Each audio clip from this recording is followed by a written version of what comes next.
आज देखते हैं मुद्रा एवं साख के अंतर्गत साख। इसके पहले आप पढ़ते थे मुद्रा, इसके बाद साख क्रेडिट किसको कहते हैं, साख पत्र। तो हम देखते हैं कि आवश्यकता की अनेक वस्तुओं को खरीदने के लिए हम अपनी आवश्यकता की जो अनेक वस्तुएं होती हैं उनको खरीदने के लिए प्रायः अपने पास रखे रुपये को उपयोग करते हैं। हम क्या करते हैं, किसी भी वस्तु को खरीदने के लिए हम क्या करते हैं, हमारे पास जो रकम है, नगद पैसा है, उनका उपयोग करते हैं। लेकिन कई बार ऐसे भी होती है कि हमको ऋण की भी जरूरत पड़ जाती है। कई बार खर्च बहुत अधिक हो जाता है, तो खर्च को पूरा करने के लिए ऋण लेने की भी आवश्यकता पड़ती है।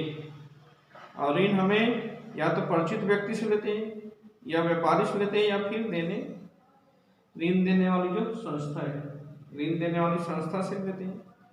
अब ऋण देने वाली संस्था जैसे बैंक है, वित्तीय संस्थाएं हमको उधार देते हैं। बैंक है, व्यक्ति है, या फिर अन्य संस्थाएं जिनसे हम क्या करते हैं, हमारी वित्तीय क्षमता का आकलन करके ऋण प्रदान करते हैं। ऋण तो दिया जाता है, ऋण आपको मिलेगा, लेकिन आपकी वित्तीय क्षमता की परख की जाती है, जांच की जाती है। आप वास्तव में ऋण निकाल रहे हैं, आप चुका पाएंगे कि नहीं चुका पाएंगे, इनका भी आकलन किया जाता है। और इसी के आधार पर कुछ समय ब्याज सहित आपको लौटाना भी पड़ता है। ऐसा नहीं कि आपको ऋण मिल गया तो आपको लौटाना ही नहीं है, आपको ऋण मूलधन सहित ब्याज आपको देना पड़ेगा। कई बार व्यापारी पैसा चुकाने के लिए समय देते हैं, कई बार व्यापारी हैं पैसा चुकाने के लिए समय देते हैं, या सामान खरीदने के पहले पैसा देते हैं। ये सभी क्या है, ऋण या ऋण जैसी परिस्थिति को हम साख करते हैं। कोई भी वस्तु हम खरीदना चाहते हैं तो खरीदने के लिए पहले से हमको पैसा दे देते हैं, या पैसा चुकाने के लिए समय देते हैं। इसी को हम क्या कहते हैं, ऋण को साख कहते हैं, क्रेडिट। इसके बाद हम देखते हैं साख हमारी वर्तमान भविष्य की कई आवश्यकताओं को पूरा करने में सहायता करती है। हम जो ऋण लेते हैं वे ऋण हमारी वर्तमान और भविष्य की कई ऐसी आवश्यकताएं हैं उनको पूरा करने में सहायक होती है। ये हमारी जो तत्कालिक कार्य क्षमता है, ये तत्कालिक क्रय क्षमता है, खरीदने की क्षमता है, इसमें वृद्धि करती है।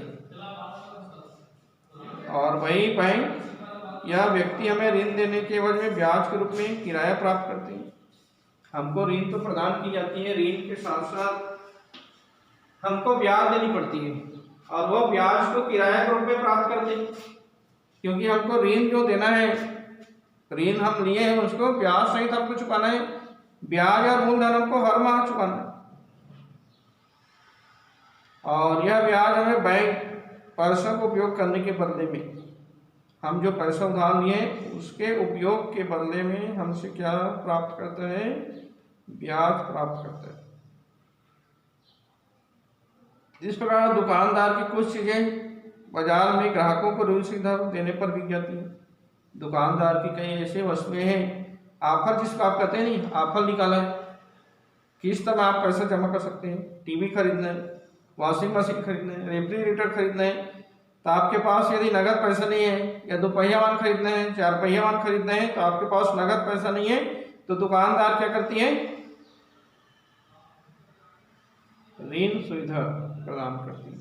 आप ऋण में 4 पहिया वाहन खरीद सकते हैं, 2 पहिया वाहन खरीद सकते हैं। तो इस प्रकार दुकानदार है, ग्राहक और दुकानदार दोनों के लिए तत्कालिक हित में सहायक होती है। दुकानदार का भी सामान बिक जाता है और ग्राहक को भी वस्तु मिल जाती है। इसको हम एक उदाहरण द्वारा स्पष्ट कर सकते हैं। सुरेश नाम के एक व्यक्ति है जो काम करता है, बैंक में काम करें या बिजली विभाग में काम करें, कहीं ना कहीं वो काम करता है, क्योंकि उनकी मासिक आय निश्चित होती है।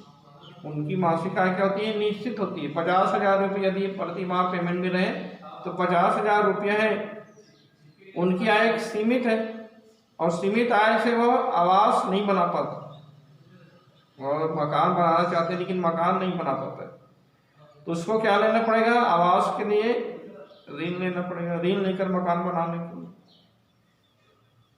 यदि वे मकान बनाना चाहते हैं, आवास बनाना चाहते हैं, तो उनको क्या देना पड़ेगा? ऋण लेना पड़ेगा। उनको बैंक है वो ऋण प्रदान करती है,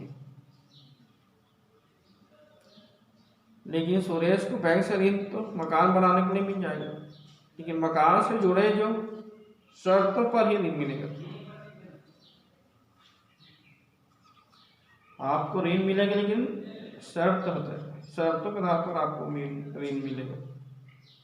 क्योंकि मकान बनाने के लिए हमको कई प्रकार के सामग्री की जरूरत पड़ती है, भवन निर्माण सामग्री, कारीगर, सभी वस्तुओं और सेवाओं की बिक्री पड़ती है। इससे समग्र आय के स्तर में वृद्धि होती है। क्योंकि उनको ऋण मिल गया सुरेश को, तो सुरेश की आय में तो वृद्धि होगी, समग्र आय में वृद्धि होगी। सुरेश का नवनिर्मित मकान, आप मकान बना रहे हैं ऋण में, आपकी मकान की जो कागजात है वो बैंक के पास गिरवी रहेगा, या ये व्यक्ति से ले रहे हैं तो व्यक्ति के पास गिरवी रहेगा। जब तक आपकी मूलधन ब्याज से चुकता नहीं होगा तब तक वो आपकी जो मकान की कागजात है वो बंधक के रूप में रहेगा।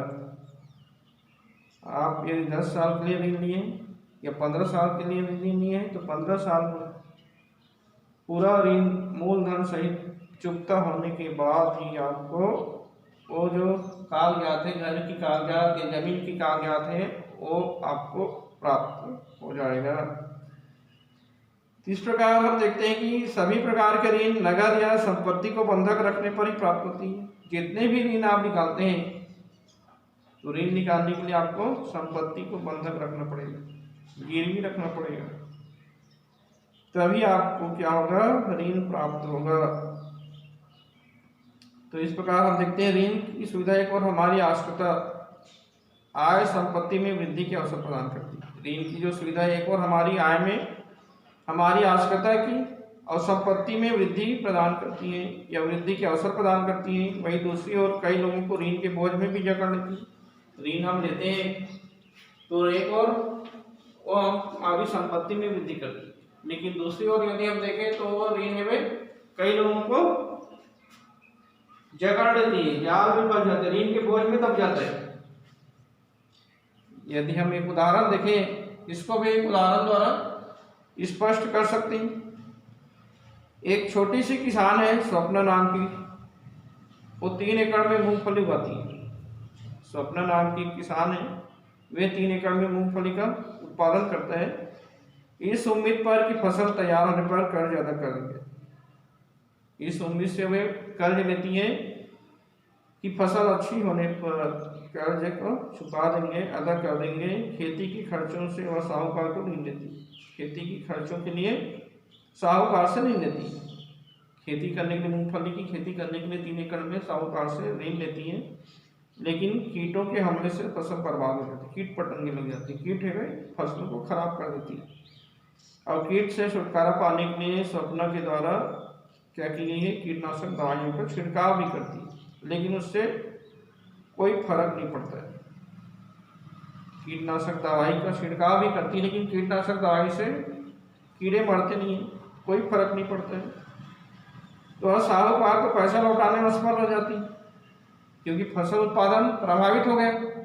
तो फसल उत्पादन नहीं होगा तो पैसा लौटाने में वो असफल हो गई, और साल के अंदर यह ऋण की बड़ी रकम बन जाती है। 1 साल के लिए वो ऋण लिया है तो 1 साल में वो रकम है बड़ी होगी, क्योंकि ब्याज है उसको भी देना है, तो ब्याज की रकम बहुत बड़ी रकम बन गई। अगले साल स्वप्ना खेती के लिए दोबारा उधार लेती है, फिर उनको खेती करना है। 1 साल फसल बर्बाद हो गए तो दूसरी साल खेती नहीं करना, ऐसी बात नहीं, उनको हर साल खेती करना है, खेती करना पड़ेगा। किसान 1 साल यदि फसल नहीं हुई दूसरे साल किसानी बंद नहीं कर देते, वो उम्मीद से फसल उत्पादन करते, तो दोबारा उनको उधार लेनी पड़ती। इस साल फसल सामान्य रहती है, स्वप्ना ने खेती करने के लिए, दोबारा खेती करने के लिए उधार लेती है, लेकिन इस साल फसल का जो उत्पादन होता है समान होती है, सिंपल होती है, इससे उनकी कोई कमाई नहीं होती है। तो कमाई नहीं होगा तो अपना ऋण वापस नहीं कर सकेंगे। इस प्रकार वह क्या हो जाती है, कर्ज के जाल में फंस जाती है। उसे ऋण चुकाने के लिए अपनी जमीन का कुछ हिस्सा दे बेचना पड़ेगा। उसे ऋण चुकाने के लिए क्या करना पड़ता है, ऋण चुकाने के लिए क्या करनी पड़ती है, अपनी जमीन का कुछ हिस्सा बेचनी पड़ती है ऋण चुकाने के लिए। इस प्रकार एक और क्या करी है, ऋण है भाई हमारी आवश्यकता की, हमारी आवश्यकता के साथ साथ आय में, संपत्ति में वृद्धि कर रही है, लेकिन दूसरी ओर क्या नहीं हो रही है, ऋण के बोझ में जकड़ लेती है। एक स्वप्ना है, एक सुरेश है, ठीक है। इस प्रकार दोनों उदाहरण। इसके बाद ऋण की शर्तें, ऋण की परिस्थितियों को समझने के लिए, ऋण की जो परिस्थिति है उनको समझने के लिए ऋण की शर्तें समझना जरूरी है। ऋण की परिस्थितियों को समझने के लिए हमको क्या करना पड़ेगा, ऋण की शर्तें समझनी पड़ेगी। हर ऋण में ब्याज दर निश्चित की जाती है।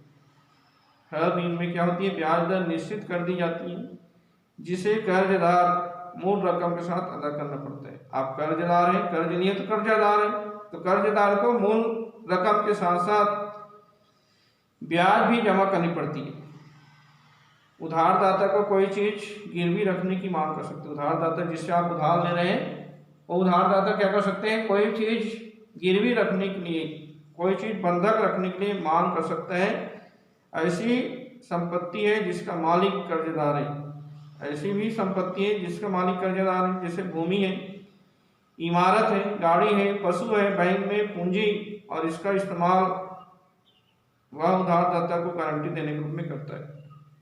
मतलब वो क्या कर सकते हैं, आप यदि ऋण ले रहे हैं, कर्ज ले रहे हैं, आप मकान को गिरवी रख सकते हैं, आपके पास गाड़ी है, पशु है, बैंक के जो कागजात हैं, इसको आपको रखना पड़ेगा और उसका इस्तेमाल वो कर सकते हैं। कब तक, जब तक आप ऋण का भुगतान नहीं करते हैं तब तक।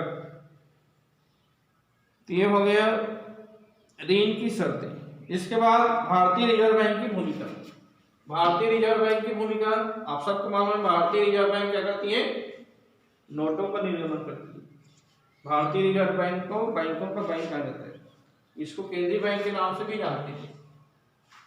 समझ आ रहे हैं कुछ, रिजर्व बैंक ऑफ इंडिया को बैंक, केंद्रीय बैंक भी कहा जाता है, ये बैंकों का बैंक है। जितने भी बैंक हैं उन सभी बैंकों पर नियंत्रित करती है, नियमित करती है, क्योंकि रिजर्व बैंक ऑफ इंडिया है वाणिज्यिक बैंकों को नियंत्रित और नियमित करती है। व्यवस्था को बनाने में और उसमें विश्वास बनाए रखने में उसकी भूमिका अहम होती है। बैंकों की व्यवस्था के कारण ही बैंक खाते मुद्रा का स्वरूप लेती है। रिजर्व बैंक ऑफ इंडिया की गाइडलाइन के आधार पर ही क्या होती है, खाते, बैंक खाता जो होता है वो मुद्रा का स्वरूप लेते हैं। अपनी जरूरतों के अनुसार हम नगद निकाल सकते हैं और चेक द्वारा लेन देन कर सकते हैं। रिजर्व बैंक की गाइडलाइन के आधार पर हम क्या कर सकते हैं, नगद निकाल सकते हैं और चेक द्वारा हम लेन देन कर सकते हैं, भुगतान कर सकते हैं। इस प्रकार भारतीय रिजर्व बैंक ऑफ इंडिया क्या कहते हैं, व्यवस्था बनाए रखने में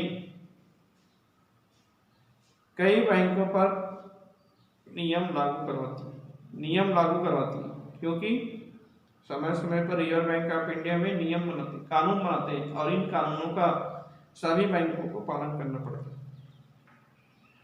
उदाहरण के लिए बैंकों को अपने सभी डिपॉजिट का, जितने भी बैंक, वाणिज्यिक बैंक, इन सभी बैंकों को अपनी सभी डिपॉजिट का 4% भारतीय रिजर्व बैंक के पास नगद रखना होता है। जितने भी बैंक है वाणिज्यिक बैंक, सभी बैंकों को अपनी डिपॉजिट का लक्षित कोष में 4% रकम जमा करनी पड़ती है। रिजर्व बैंक ऑफ इंडिया की भूमिका में आप क्या बताओगे, रिजर्व बैंक ऑफ इंडिया जितने भी वाणिज्यिक बैंक हैं, इन सभी बैंकों द्वारा जितने डिपॉजिट की जाते हैं, जमा की जाती है, उनका 4% आरक्षित कोष के रूप में रिजर्व बैंक ऑफ इंडिया के पास नगद रखना होता है, ताकि जरूरत पड़ने पर उसके पास नकद की कमी ना हो। यदि उस बैंक को जरूरत पड़ गया तो क्या कर सकते हो, जो आरक्षित कोष में रकम जमा है वो वापस बैंक को दे सकते हैं। खातेदारों को मांगने पर नगद दिया जा सकता है और खातेदार जैसे मांग करें उसको नगद दिया जा सकता है। इस प्रकार हम देखते हैं बैंक हर खातेदार के लिए, बैंक को हर खातेदार के लिए 1 लाख का डिपॉजिट बीमा करवाना। बैंक में यदि आपका खाता है तो 1 लाख रुपए तक आपका बीमा करवाना होता है। यदि बैंक किसी परिस्थिति में नहीं चल पाए तो इस बीमा को उपयोग कर सकते हैं। यदि बैंक में नहीं चल पाता है इस बीमा राशि का उपयोग रिजर्व बैंक ऑफ इंडिया करवा सकता है। कई बार बैंक के प्रति अफवाह फैलती है कि बैंक घाटे में जा रहे हैं। कई बार बैंक के प्रति अफवाह फैलती है कि बैंक घाटे में जा रहे हैं तो लोगों के पैसा सुरक्षित नहीं है। यदि खाता यदि खाता इंडियन ओवरसीज बैंक में है और कहा जाए कि इंडियन ओवरसीज बैंक घाटा में चल रहा है तो ऐसी स्थिति में क्या होगा, आप कहेंगे मेरा पैसा सुरक्षित नहीं। तो ऐसी स्थिति में क्या करती है आरबीआई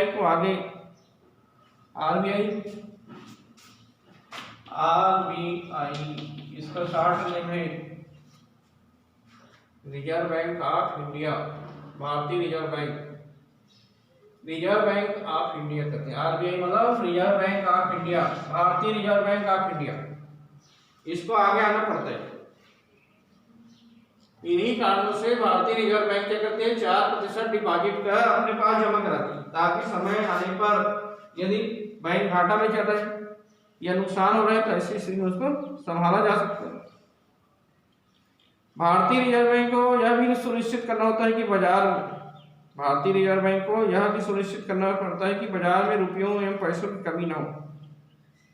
इसके लिए जरूरत के आधार पर सरकार में नोट छपवाने और सिक्के बनवाने की मांग करती है। यदि बाजार में मार्केट में पैसों की कमी है तो ऐसी स्थिति में क्या करती है भारतीय रिजर्व बैंक को सरकार नोट छापने के लिए सिक्के बनवाने की मांग करती है। साथ ही सरकार को भी सुनिश्चित करना पड़ता है कि बाजार में नकली नोट न चले। कई बार आप सुनते हो बाजार में नकली नोट आ गए तो इसको सुनिश्चित करनी पड़ती है कि बाजार में किसी प्रकार की नकली नोट तो नहीं चल रहा है, इस पर निगरानी की जाती है। इस प्रकार हम देखते हैं भारतीय रिजर्व बैंक बैंकों द्वारा दिए जाने वाले ऋण लेन देन आदि नियम लागू कराती है। जितने भी नियम हैं ये सभी नियम क्या करती है लागू कराती है। तो ये हो गया रिजर्व बैंक ऑफ इंडिया।